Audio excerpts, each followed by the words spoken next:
সর্বধর্ম সমন্বয়ে ঈদ মিলন উৎসব ও নববর্ষ বরণ অনুষ্ঠান অনুষ্ঠিত হলো চকবাজার মোড়ে। ব্যবস্থাপনায় চকবাজার অধিবাসীবৃন্দ। অনুষ্ঠান উপলক্ষে উপস্থিত ছিলেন চুঁচুড়ার বিধায়ক অসিত মজুমদার, প্রাক্তন পৌরপ্রধান গৌরীকান্ত মুখার্জি, বিভিন্ন ওয়ার্ডের কাউন্সিলর, উৎসব কমিটির সভাপতি সম্পাদক সহ অন্যান্যরা।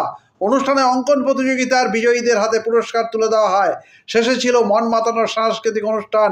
পরে এই অনুষ্ঠান প্রসঙ্গে মির্জা সানোয়ার আলী জানান। চুঁচুড়া থেকে প্রবীর ঘোষালের রিপোর্ট।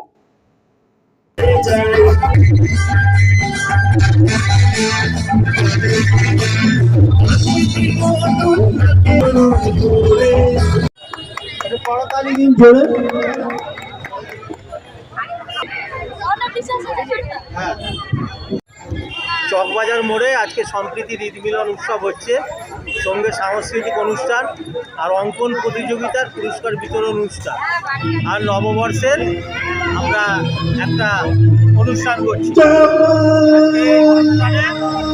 সকলকে সম্প্রীতির বার্তা দিচ্ছি এবং সকলে ভালো থাকুক, সুখে থাকুক, সম্প্রীতি নিয়ে চলুক, এই বাংলা ভারতবর্ষকে পথ দেখাক। ধন্যবাদ।